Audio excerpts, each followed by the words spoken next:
You're good. Well, they You're seem to be your people. Thanks. Can I clear one thing up with you? Sure. Do you really have your name in neon lights over your fireplace?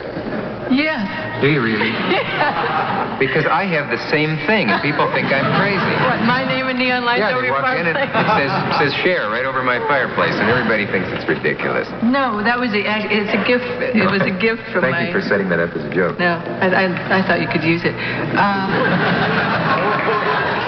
Now I know how he felt. There's something about size that brings out the animal in me.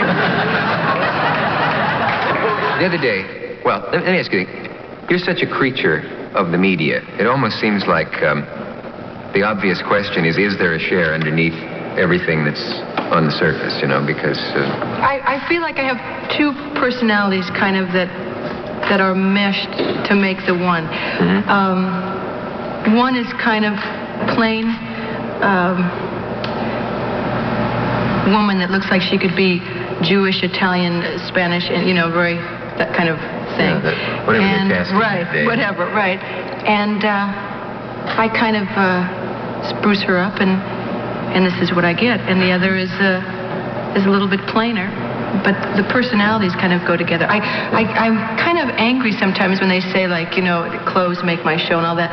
Clothes are something that I really like, and it's a part of the show that I really enjoy doing. I think women like it. I think men like it, too. There's a lot of, you know, on all the other programs, you kind of see what you see walking down the street. Mm-hmm. But I honestly think that if I couldn't do more than just wear clothes nicely, that every model in New York would have her own TV show. So it's a strange... I don't do anything well, you know. I'm kind of like a jack of all trades. I get on my show and I have a good time, and I hope that people like it. And that's how I see you, sort of a female Ed Sullivan. It sometimes bothers me, though, that I don't do anything that I feel is really exceptional on television. That is. Yeah.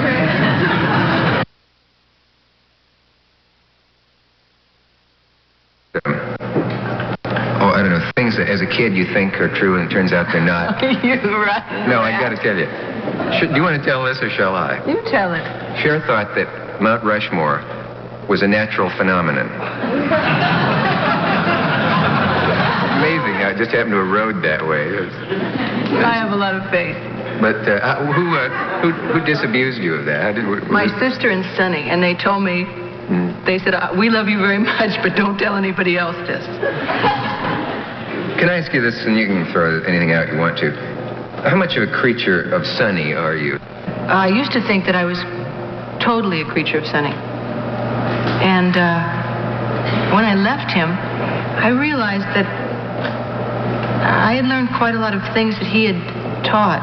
He didn't actually put into practice himself, but kind of fit me well. And I don't know. Now I'm like trying. Every day is kind of a new thing for me. It's really strange. It's like living with your mother till you're 26. You see him slightly as a mother figure for you. I kind of see Sonny as a parental figure, really. Yeah. When I met Sonny, he was 28 and I was 16, and he was very influential. But I thought that he was totally influential, and I didn't realize that I was kind of getting something on my own. Has success been sweet for you? I don't know. I like the money, God knows, but I like the acceptance more.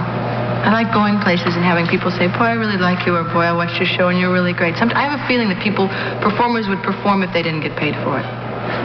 Yeah. Because you just get hammy and you want to go out and you want to perform for people. You want to do something.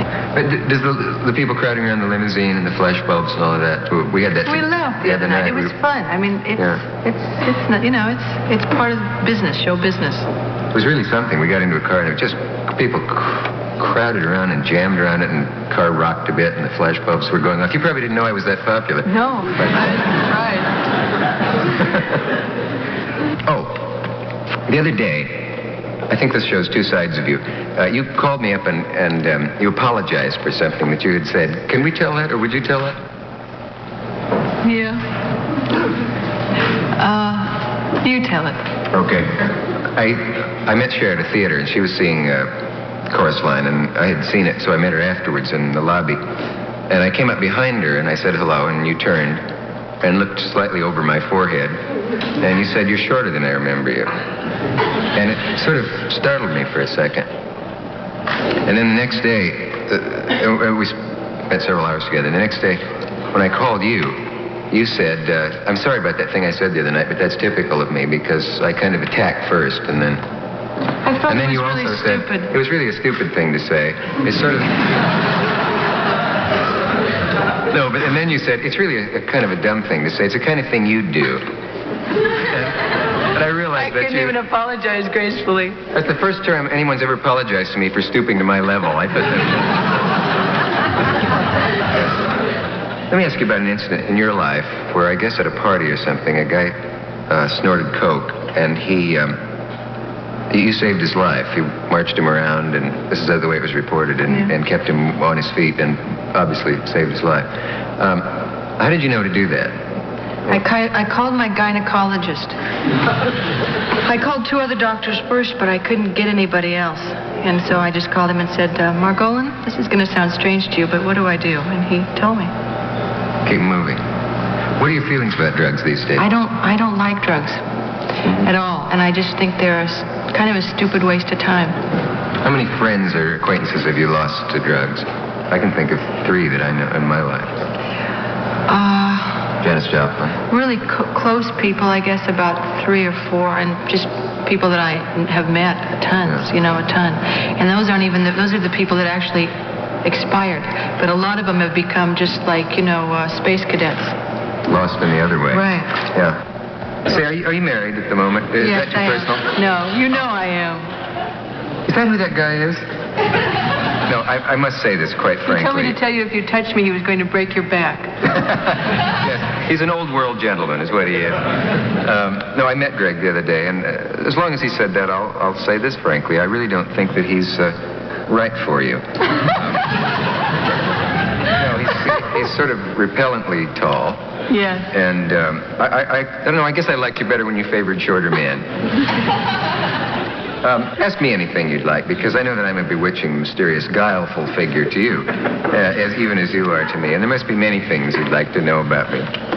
Name one. I know a lot about you now, for I've been reading your book a little bit.